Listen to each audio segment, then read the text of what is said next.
시대에서 도란노 성경교실 가족 여러분, 안녕하세요. 예수비전 성결교회 안희환 목사입니다. 오늘은 기쁨과 감사로 감격해하는 바울이란 주제로 함께 생각을 해볼 겁니다. 기쁠 때가 있죠. 감사할 때가 있죠. 그런데 감격스러울 만큼 기쁘다, 감격스러울 만큼 감사다, 이거는 뭐 그렇게 많지는 않을 것 같아요. 제가 생각을 해봤어요. 내 인생 속에서 감격스러울 만큼 기쁘고 감사했던 게 뭐가 있을까? 떠오르는 것들이 몇 가지가 있더라고요. 제가 초등학교 때 공부를 무지묵지하게 못했어요. 나머지 공부를 했어요. 그런데 이제 교통사고로 팔을 잃은 다음에 1년 쉬고 후배들하고 공부를 하는데 자신이 없는 거예요. 후배들하고 공부하는데 거기서 또 꼴찌한다. 그러면 이제 진짜 망신 나갈 것 같으니까 걱정이 태산인 거예요. 그래서요, 제가 어린 나이에 하나님 앞에 열심히 기도했어요. 집안 형편상 과외 못 시켜주고 학원 못 보내주고 뭐 도저히 방법이 없으니까 기도할 것밖에 없더라고요. 나중에 세월 지난 다음에 보니까 이 지혜에 대한 말씀이 있더라고요. 야고보서 1장 5절에 너희 중에 누구든지 지혜가 부족하거든 모든 사람에게 후히 주시고 꾸짖지 아니하시는 하나님께 구하라. 그리하면 주시리라. 오직 믿음으로 구하고 조금 더 의심하지 말라. 의심하는 자는 마치 바람에 밀려 요동하는 바닷물결 같으니 이런 사람은 무엇이든지 주께 얻기를 생각하지 말라. 두 마음을 품어 그 마음에 정함이 없는 자로다. 그 어린 나이에 믿음을 가지고 기도를 했거든요. 근데 하나님이 정말 지혜를 주셨어요.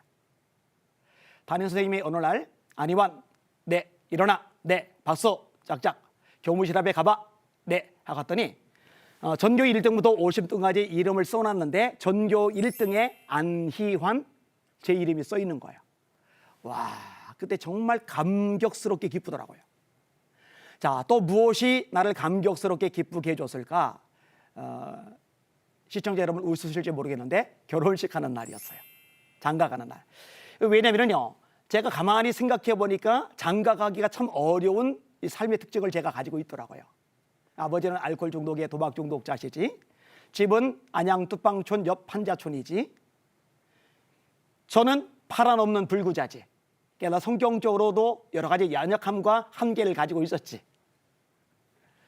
이런 와중에 장가를 가기가 어렵겠다는 생각이 들더라고요. 어떤 엄마가 이쁘게 키운 딸을 팔도 하나 없는 불구자에게 주정뱅이, 알코올 중독자 집안에 판자촌 그 집구석에 시집 보낼까. 그래서 제가 중학교, 고등학교, 대학교, 대학원 열심히 기도를 했어요. 근데 하나님이요, 저에게 딱 맞는 배필을 허락해 주셨거든요. 결혼하는 날 저는 감격할 수밖에 없는 거죠. 자, 그 다음에 또 어떤 것이 있느냐면요, 제가 예수님을 만나고 나서 인생의 목적이 생겼어요. 다시 중학교 1학년 입학하면서 나는 평생 하나님 말씀 전할 거야. 이 좋으신 예수님, 이 귀하신 예수님을 일생 전하며 살 거야. 이게 이제 평생의 목표가 되었어요. 한 번도 뒤돌아본 적도 없고 머뭇거린 적도 없고 헤맨 적도 없어요. 이것만 가지고 다람쥐를 한 거예요. 그리고 열심히 기도 생활하고 열심히 말씀 읽고, 또 요즘은 옛날하고 시대가 다르니 지성이 필요해서 책도 좀 읽고, 이렇게 지났는데 세월이 지난 다음에 정말 하나님의 말씀을 과감없이 전할 수 있는 길을 하나님이 열어주셨거든요. 제가 일산에 풍동교에서 부흥회를 인도할 텐데 찬양팀이 찬양을 인도해요. 저는 이제 뒤에 앉아서 기도를 해요. 그런데 하나님이 환상을 보게 하셨어요. 웬 어린아이 하나가 논길을 걸어가고 있는 거예요. 어깨는 기웃거리고 몸은 삐쩍 말랐고 척봐도 가난하고 초라해 보는 아이가.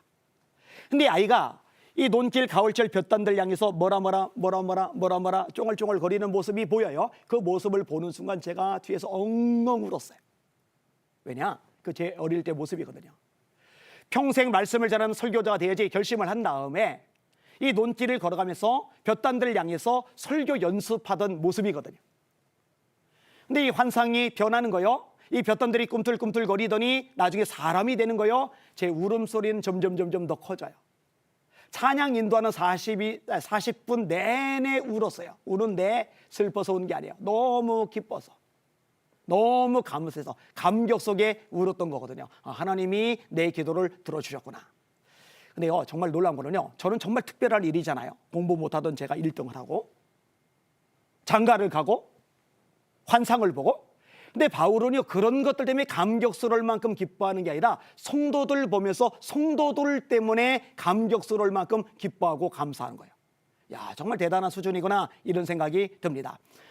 지금 읽은 본문, 오늘 본문은 두 부분으로 나눠주세요. 데살로니가서 3장 1절부터인데 앞부분은 바울이 디모데를 보내는 목적, 그 다음에 뒷부분은 디모데를 통해서 들었던 이 데살로니가 성도들의 모습, 그리고 왜 감격스러워하는지 이렇게 함께 생각을 해보려고 합니다.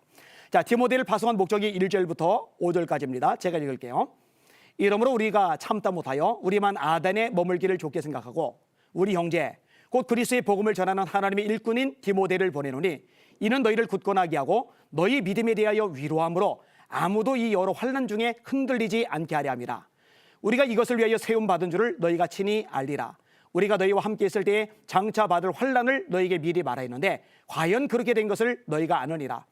이러므로 나도 참다 못하여 너희 믿음을 알기 위하여 그를 보내었노니 이는 혹 시험하는 자가 너희를 시험하여 우리 속으로 헛되게 할까 함이니. 바울이 데살로니가 지역에서 말씀을 전했어요. 성도들이 생겼어요. 더 그들을 보살피고 싶은데 박해가 일어나면서 피해야 돼요. 근데 그 자리에 가기를 원하는데 지난주에 다룬 대로 사탄이 못 가게 막는 거예요. 핍박이 여전히 거센 거예요. 바울을 알고 있으니까. 그래서 바울이 스스로는 가지 못하지만은 이들 소식을 접하기 위해서 디모데를 보내는 거예요. 이 디모데에 대한 묘사가 나오는데 우리 형제다. 일꾼이다. 일꾼인데 어떤 일꾼이냐? 복음의 일꾼이다. 복음의 일꾼이다. 이게 굉장히 사실 중요한 얘기입니다. 다른 잡동사니 일을 하라고 세워진 일꾼이 아니라 복음의 일꾼이다. 제가 성경을 반복적으로 읽으면서 아주 은혜로운 사실을 하나 깨달았는데 복음과 말씀과 예수님이 성경에서 같이 쓰이고 있다는 거예요. 이 세 가지가 왔다 갔다 쓰인다는 겁니다. 자, 때때로 성경은 말씀을 전하라고 그래요. 너는 말씀을 전파하라. 때를 어떤지 못 어떤지 항상 임쓰라. 범사의 오래 참음과 가르침으로 경책하며 경계하며 권하라. 때로 성경은 복음을 전하라고 그래요. 너희는 온 천하에 다니며 만민에게 복음을 전파하라. 믿고 세례를 받는 사람은 곧 얻을 것이요 믿지 않는 사람은 정죄를 받으리라. 마가복음 16장 15절이죠. 믿는 자들에게는 이런 표적이 따르리니 곧 저희가 내 이름으로 귀신을 쫓아내며 새 방언을 말하며 뱀을 집어올리며 무슨 독을 마실지라도 해를 받지 않으며 병든 사람에게 손을 얹어즉 나으리라 하시리라. 예수께서 이 말씀을 마치시고 하늘로 올려지사 하나님 우편에 앉으시니라. 그 다음 구절에 제자들이 나가 두루 전파할새 주께서 함께 역사하사 그 따르는 표적으로 말씀을 증거하시리라. 15절에는 복음을 전파하라고 되어 있는데 마지막 절에 따르는 표적으로 말씀을 증거하시리라. 이게 복음을 전했는데 그게 이제 말씀을 전하는 거예요. 말씀을 전하는 것과 복음을 전하는 것은 같은 내용으로 왔다 갔다 쓰여지는 겁니다. 이 말씀이 예수님이죠. 요한복음 1장 1절에 태초에 말씀이 계시리라. 이 말씀이 하나님과 함께 계셨으니 이 말씀은 곧 하나님이시리라. 그가 태초에 하나님과 함께 계셨고 만물이 그로 말미암아 지은 바 되었으니 지으신 것이 하나라도 그것이는 된 것이 없느니라. 그 안에 생명이 있었으니 이 생명 사람들이 빛이라. 예수님이 말씀이라는 거죠. 로마서 1장에 보니까 바울 사도가 이렇게 말합니다. 예수 그리스도의 사도된 바울은 하나님의 복음을 위하여 택정함을 입었으니. 아까 복음의 일꾼이란 말이 나왔잖아요.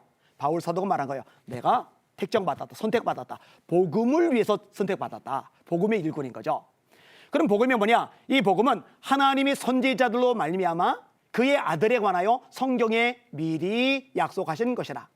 그의 아들에 관하여 말하면 육신으로는 다윗의 혈통에서 나셨고 성결의 영으로는 죽은 자들 가운데서 부활하여 하나님의 아들로 선포되셨으니 곧 우리 주 예수 그리스도시리라. 복음이 뭐냐? 예수님이란 얘기죠.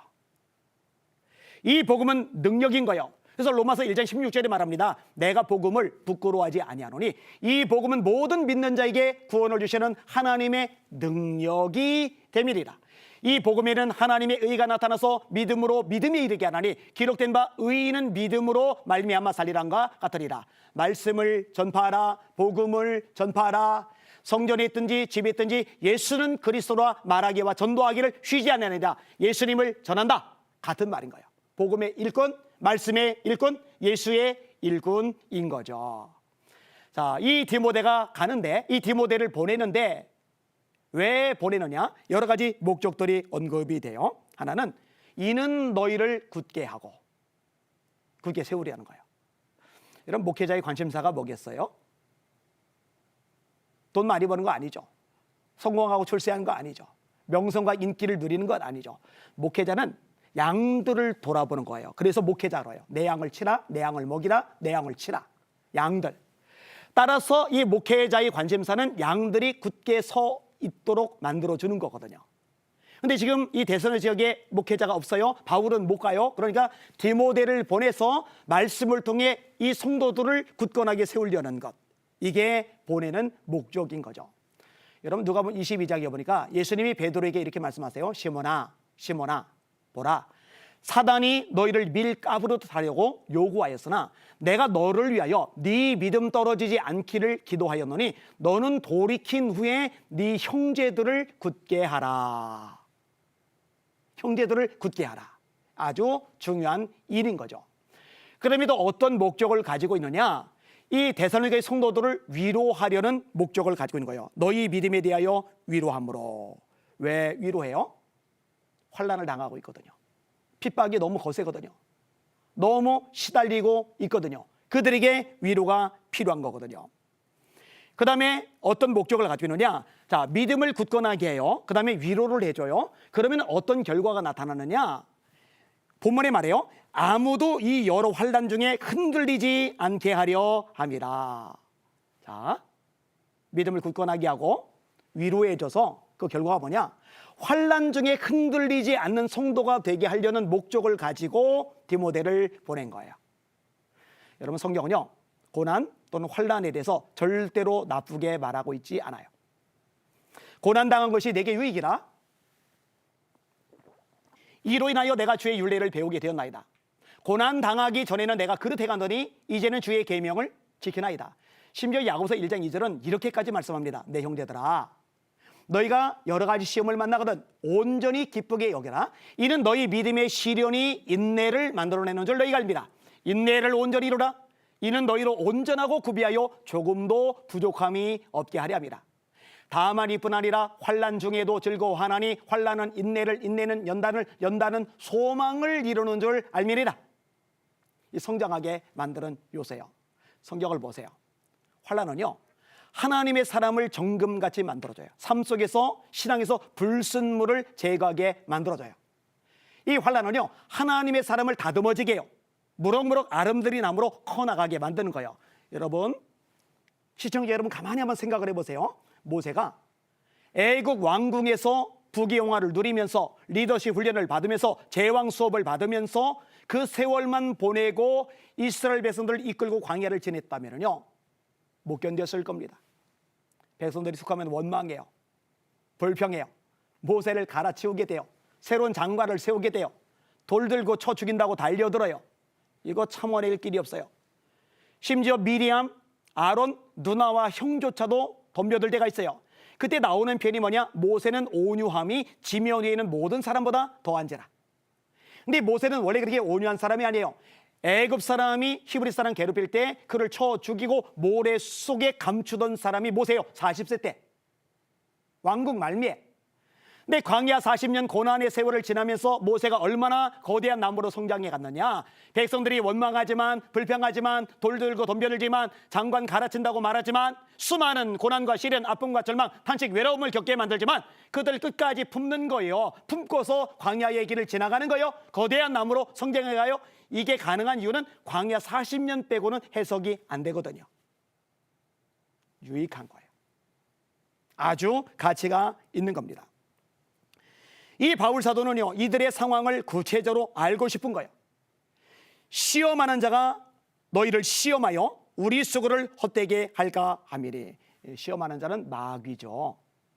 원수 마귀가 시험하는 이유는 간단하죠. 넘어뜨리려고, 신앙을 떠나게 하려고, 하나님의 백성답게 살지 못하게 하고, 세상의 마음을 빼앗게 하고, 세상 문화에 죄악에 휘둘려서 주님께 열심히 내지 못하게 만드는 게 시험하는 자잖아요.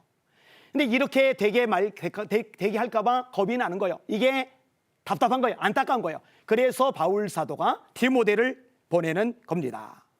자, 그런데요, 디모데가 갔어요. 상황 파악을 했어요. 그리고 보고를 해요. 이 보고한 내용이 바울을 감격하게 만드는 거예요. 자, 6절부터 제가 9절까지 읽을게요. 지금은 디모데가 너희에게로부터 와서 너희 믿음과 사랑의 기쁜 소식을 우리에게 전하고, 또 너희가 항상 우리를 잘 생각하여 우리가 너희를 간절히 보고자 함과 같이 너희도 우리를 간절히 보고자 한다니 이러므로 형제들아 우리가 모든 궁핍과 환난 가운데서 너희 믿음으로 말미암아 너희에게 위로를 받았노라. 그러므로 너희가 주 안에 굳게 선즉 우리가 이제는 살리라. 우리가 우리 하나님 앞에서 너희로 말미암아 모든 기쁨으로 기뻐하니 너희를 위하여 능히 어떠한 감사로 하나님께 보답할까. 디모데가 와서 어떤 소식을 전하느냐? 믿음과 사랑의 기쁜 소식을 전해주는 거예요. 여러분 가만히 생각을 해봐요. 사람이 환난이 많잖아요. 너무 시달리고 힘들고 피곤하고 지치고 마음이 상하잖아요. 그럼 믿음이 약해져요. 아니 하나님이 나를 사랑하시는데 나는 왜 이렇게 힘들지? 하나님이 나와 함께 하시는데 나는 왜 인생이 밑바닥이지? 하나님이 나와 동행하시고 능력이 많으시다는데 내 삶을 이렇게 점점 꼬이고 비참해지지? 하나님 정말 살아계신 거야? 믿음이 흔들려요. 요동친단 말이에요. 여러분 가만히 봐요. 너무 힘들고 지치고 환난이 극심하면요 사랑이 약해져요. 여러분 마음에 여유가 있고 또 경제적으로도 여건이 괜찮고 또 이런저런 상황이 잘 풀려나가면은 다른 사람 관심도 갖고 신경도 쓰고 손도 내밀고 보살펴도 주고 뭐 먹을 것도 사주고 이게 되는데 내가 너무 힘들어요. 막 속이 막 타들어가요. 그러면은요 다른 사람이 눈에 안 들어와요. 손이 안 내밀어져요. 나도 여유가 없는 거예요. 근데 놀랍게도요 이 데살로니가 교회 성도들은요 그 환난을 그렇게 극심하게 심하게 당하는데 믿음과 사랑을 여전히 굳건하게 지키고 있는 거예요. 여러분 믿음은요 하나님이 굉장히 중요시 여기는 부분입니다. 히브리서 11장에 보니까 믿음에 대해서 이렇게 말합니다. 믿음은 바라는 것들의 실상이요 보이지 아니하는 것들의 증거니 선진들이 이로써 증거를 얻어내리라. 믿음으로 모든 세계가 하나님의 말씀으로 지어진 줄을 우리가 아나니 나타난 것은 보이는 것으로 말미암아 된 것이 아니리라. 믿음으로 모든 세계가 하나님의 말씀으로 지어진 줄을 우리가 아나니 이렇게 말씀하잖아요. 그 다음에 1장 6절에 핵심 구절이 나오는데 믿음이 없이는 기쁘시게 못하나니 믿음이 없이는 기쁘시게 못하나니 하나님께 나아가는 자는 반드시 그가 계신 것과 또한 그가 자기를 찾는 자들에게 상 주시는 이심을 믿어야 할지니라. 네 믿음대로 될지어다. 네 믿음이 그도다. 네 믿음이 너를 구원하였으니 평안히 가라.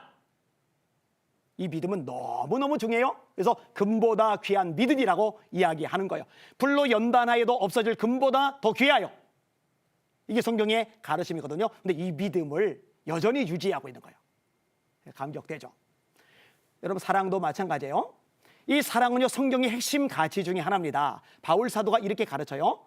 고린도서 13장 1절입니다. 내가 사람의 방언과 천사의 말을 할지라도 사랑이 없으면 소리나는 구리와 울리는 꽹과리가 되고, 꽹과리 시끄러워요. 천사의 말 얼마나 언변이 뛰어난 거예요? 얼마나 화술이 탁월한 거예요? 근데 하나님이 사랑이 없으면 시끄러워 입 다물어 이렇게 하신다는 거예요. 내가 예언하는 능히 있어 모든 비밀과 모든 지식을 알고 또 산을 옮길 만한 모든 믿음이 있을지라도 사랑이 없으면 내가 아무것도 아니요. 내가 내게는 모든 것으로 구제하고 또 내 몸을 불사르게 내어줄지라도 사랑이 없으면 내게 아무 유익이 없느니라. 믿음, 소망, 사랑 이 세 가지는 항상 있을 것인데 그 중에 제일은 사랑이라. 여러분 베드로 사도도 같은 말씀을 해요. 믿음의 덕을, 덕의 지식을, 지식의 절제를, 절제의 인내를, 인내의 경건을, 경건의 형제의 우애를, 형제의 우애에 사랑을 공급하라. 사랑은 핵심 가치이거든요. 사랑은 율법의 완성이다. 율법의 마침이다. 바울 사도의 표현이거든요. 요한 사도도 마찬가지예요. 사랑하는 자들아, 우리가 서로 사랑하자.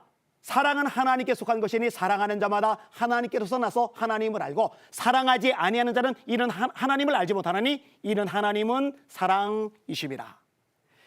이 최고의 가치는 믿음, 이 최고의 가치는 사랑, 환난 중에도 이걸 안 놓치고 잡고 있어요. 멋진 거예요. 감격스러운 거예요. 감사한 거예요. 기쁜 거예요. 그럴 수밖에 없는 거죠.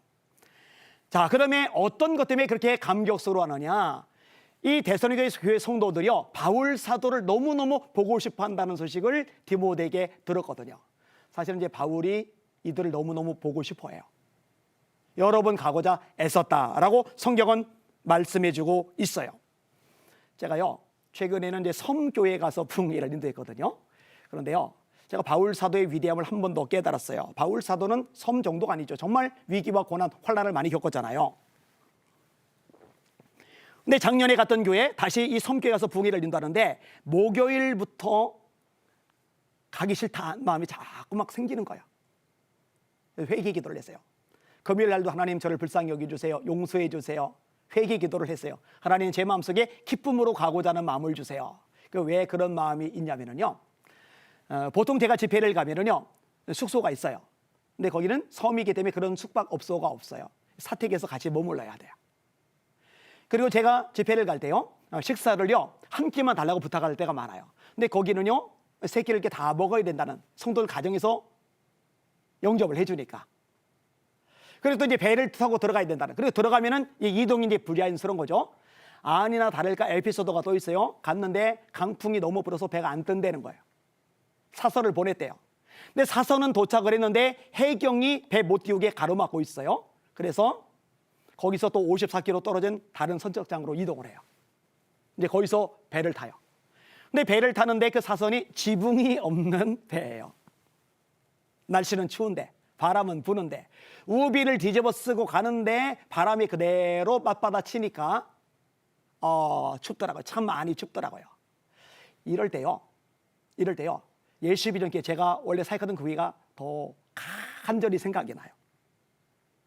바울 사도는 일주일 동안 물속에서 빠져 지냈잖아요. 우비 입고 배를 타고 다니는 정도가 아니에요. 이 수많은 고난, 시련, 아픔, 절망, 좌절 과정을 거쳐요. 지나가요. 근데 이런 와중에서 그리운 거예요. 보고 싶은 거예요. 누가? 성도들이, 하나님의 백성들과 자녀들이. 근데 이런 간절한 마음, 애절한 마음을 가지고 있는데 디모데가 뭐라고 전달해 주냐? 바울 사도가 그들을 너무너무 보고 싶어 하는 것처럼 이 성도들도 바울 사도를 너무너무 보고 싶어 한다는 거예요. 이게 바울 사도를 감사하게 하는 거예요. 기쁘게 하는 거예요. 감격스럽게 만드는 거예요. 제가요 이 구절에서 사실 충격을 받아요. 바울은 위대해요. 정말 대단해요. 놀라워요. 이분처럼 능력이 많고, 이분처럼 기적을 많이 하고, 이분처럼 교회를 많이 세우고, 이분처럼 탁월한 설교자가, 이분처럼 대단한 기도자가, 영권을 가진 자가 어디 있을까. 그런데 이 위대한, 이 대단한, 이 엄청난 하나님의 사람조차도 성도들의 사랑의 온기를 간절히 기다리고 있구나. 그 사랑 때문에 위로와 격려를 받고 있구나. 이 생각을 하게 되는 거예요. 어느 정도까지 변하냐? 너희들 때문에 이제는 우리가 살리라. 나 살 것 같아. 나 살 것 같아. 제가 집회를 가면은 저희 교회에서 한 26명 정도 중보기도 팀원들이 중보기도 팀장이 보내주는 그 소식에 따라서 저를 위해서 중보기도를 해줘요.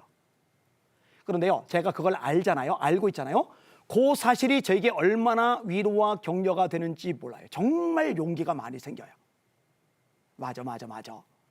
바울 사도만이 아니야. 나만이 아니야. 모든 하나님의 종들이 마찬가지야. 위로와 격려, 사랑의 손길, 따뜻한 기도가 참 필요하구나. 이런 것들을 느낄 수밖에 없는 거죠.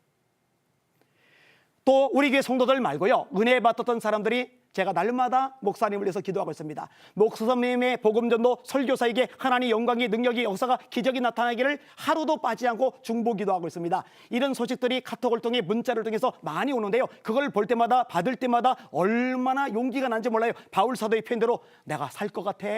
이제는 우리가 살리라. 이런 마음이 들 수밖에 없는 거죠. 자, 말씀을 정리하겠습니다.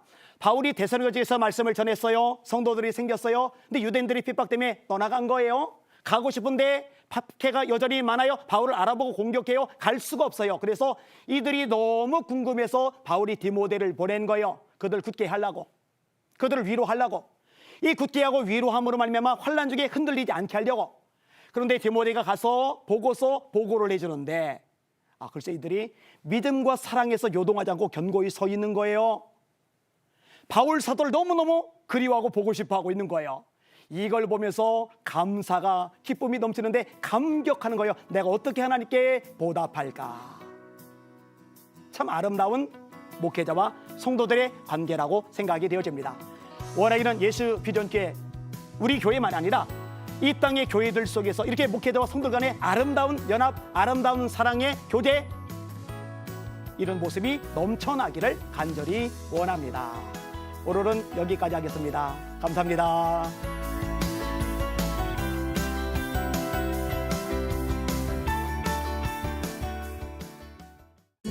이 프로그램은 CTS 방송가족의 사랑과 후원으로 제작되었습니다. 후원 전화 02-6333-1003번, ARS 060-808-1004번으로 전화주세요.